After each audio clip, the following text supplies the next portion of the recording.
Hello and welcome to the Arise interview, where we take time to reflect on the big stories from the news and on the fortunes and affairs of the world in an hour of conversation with commentators, analysts and thought leaders. I'm Charles Aniagolu. Coming up in the next 60 minutes, Nigeria's Defense Minister Bashir Magashi causes furious controversy by urging people to stay alert and not to be cowards when confronted by armed gangs. He was speaking hours after gunmen stormed a boarding school in Niger State in the north-central region, killing one boy and abducting 27 students, along with 3 staff and 12 family members. We'll get reaction to those comments by the Defense Minister in a moment.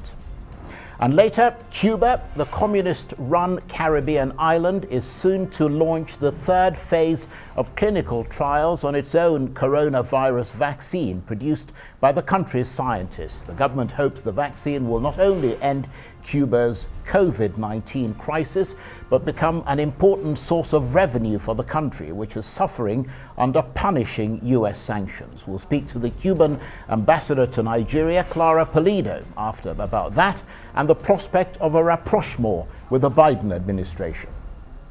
And later still, staying with the theme of U.S. relations with Cuba, as Havana breathes a sigh of relief that Donald Trump is no longer U.S. president and a more conciliatory Joe Biden is now in charge, we ask, how likely is President Biden to re-engage quickly with Cuba after 4 years in which President Trump systematically undid the progress that had been achieved under President Obama? We'll speak to Stephen Linder, who, as a senior U.S. trade negotiator, worked out trade agreements between the U.S., the Caribbean, and Latin America, a region that Cuba is part of. Coming up.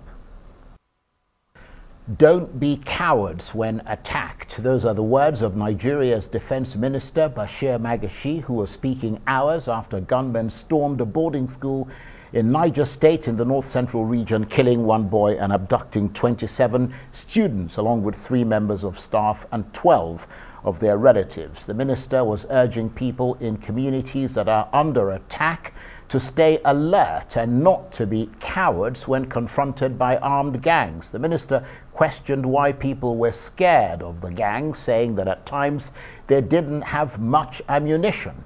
Beyond the people who were taken in a nighttime raid from that boarding school in Kagara town in Niger State, on Monday, about 20 people who were returning from a wedding ceremony were abducted after an attack on their bus, also in Niger State, and their fate is unclear. Not surprisingly, the comments by the defense minister have caused controversy and inflamed tempers across Nigeria. Is it the responsibility of the military alone?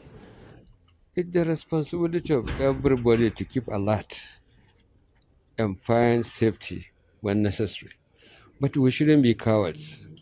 At times, the banditry will only come with about 3 rounds of ammunition. When they fire shot, everybody runs. In our younger days, we stand to fight any aggression coming to us.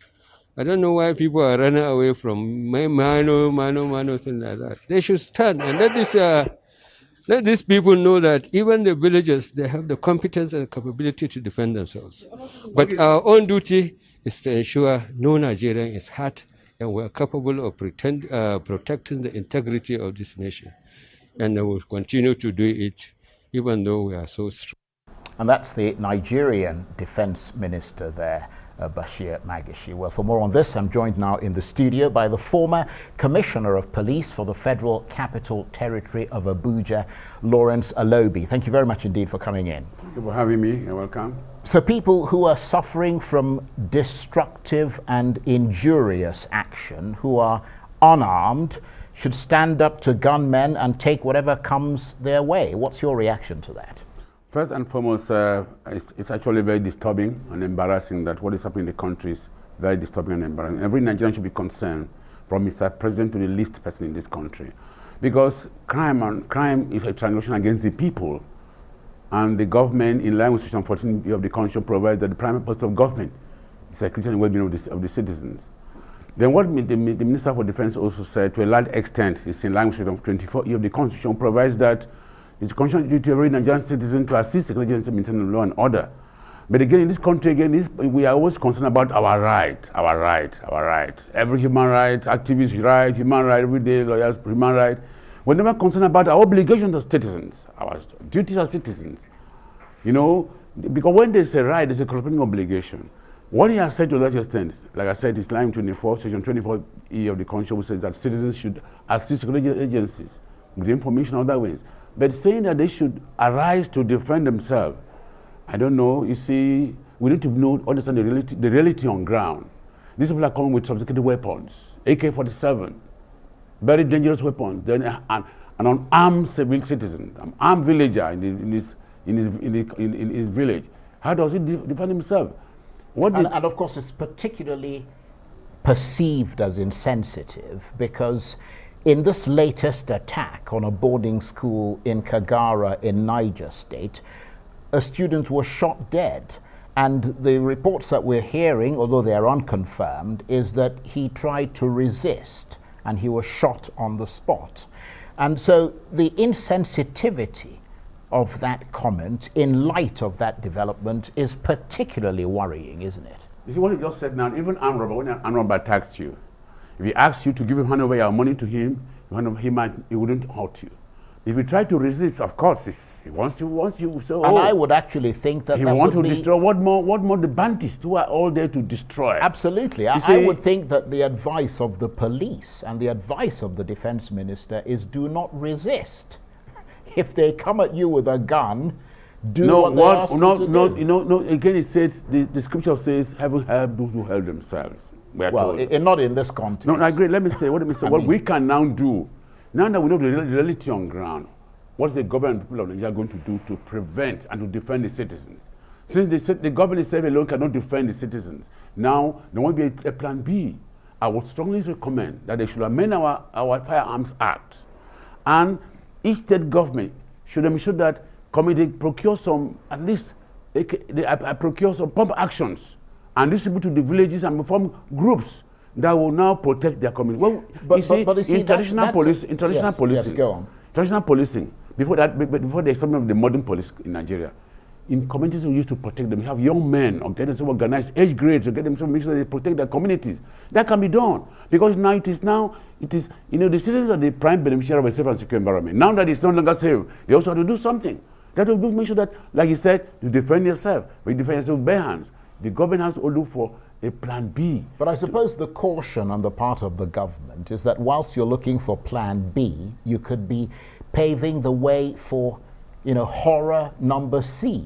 Because if you're arming people, and the people, you've got other problems in Nigeria, poverty, economic problems and so on and so forth, and you give them guns, what happens afterwards? You see, we need to be creative in our thinking. And you see, and again, in crisis management, you have to anticipate crisis to manage crisis. You have to anticipate crisis. Now it has happened. You go to schools and so forth. So I think what should be done now, what should be done for me, if those arms, if each state government procures some arms, like pump action, it is under the control of the state government and the police regulate. And in that case, if they know that, they come, they be resistance, and they can also be repelled, they will not come. But when they said you cannot ask somebody to go and defend him, to go and defend himself, resist a man who's with AK-47, that is suicidal. So I think something should be done. We need to be creative in our thinking. We need to see how can we do to protect our citizens? How can the citizens themselves do to protect themselves? So this is what should be done. Right. And now we're hearing about all these deployments of special forces in Abuja, in Kaduna, etc., to deal with kidnappings. What can you tell us about these special forces? How good are they, and why haven't they been deployed all this time? Yeah. Some weeks ago I saw when they said about 300 army women have been deployed along Kaduna Abuja Road. I don't know. I saw that in the newspaper. But you see, again, it is a challenge. The police, which is supposed to be the central, principal agency that maintains the internal security, had been neglected for so many years. This is a consequence of this long neglect, because the police is the taproot of internal security, the tree. Others are just supportive. Civil defense, the military can only come in if invited. The military cannot come and usurp policing in the or law enforcement. That is undemocratic. It means militarizing our law enforcement and democracy and policing, which is not very good. The government has neglected the police for too long, and this is the consequence. If the police was well armed, well funded, we have an adequate manpower in line with the strength of this country, I don't think this will happen. That's a good point, because that's partly what the End SARS protesters were also calling for, not just the ending SARS, but also to reform and re-equip, retrain the police. And build capacity. Right. Get them. See, policing and law enforcement is technically driven today, and how well equipped and technology the police has in this country. They don't have. Even vehicles to respond to emergency, they don't have. It's extraordinary. You know, you go to a police station and they say to you, not only do they not have a car, when there is a car, they don't have any petrol. It is pathetic. And you've got to give them money to fuel their cars. It's absurd. This is not the institution I left 14 years ago. Right. I was CP Abuja. I was charged of federal operation for 5 years. Nobody has stayed that long for the history of Nigerian police force. Charged of federal operation in the country. But what I've seen now is pathetic. Well, let's just say that what we're seeing now is worse than when you were here. It is worse, yes. When you were here, things were desperately bad. They were bad, but we tried to contain because, like I said, you need to be creative. Like when I was here, I tell my men, I don't romance with criminals. Like this way says the negotiating. You don't negotiate with criminals. Pay ransom to criminals. Why? It is immoral. And I think what is perhaps even more alarming to not just people in Nigeria but internationally is that we never see people prosecuted. I mean, we don't see people who are caught, whether they're kidnappers or insurgents or whatever. We don't see them appear in court and face the music for what they've done. Yes, as a deterrent. For me, when I was in Swatelle, they said, get them dead or alive. No compromise, no sentiment. Because a criminal is a criminal. If he has opportunity, you don't know who is going to be the next victim. So deal with him in line with the law. So I think is that we have been romancing with these people. So you think it's a waste of time taking them to court? You just shoot them when you encounter them. I said in line with the law. That's what I said. I'm sure there are some are being prosecuted, but maybe they don't make it known to the public. But the public need to be informed, to be aware.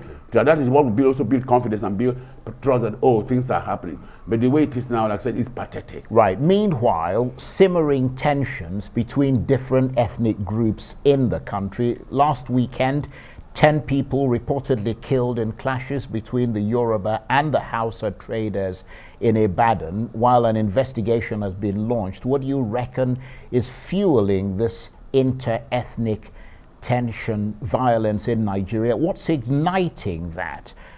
All this sort of souring of relations. Is it a weak economy? Is it poor governance? There are factors. What is it? Bad leadership, bad governance, when there's no justice, when there's no transparency and accountability in governance, and also this suspicion comes up. When they see nepotism and so forth, people lose confidence in the government. You see, we need to be tell us the truth. Don't play to the gallery, because our country, we're not another country. We have to be sincere to ourselves. If you fool me, you cannot fool God. God is a revealing God.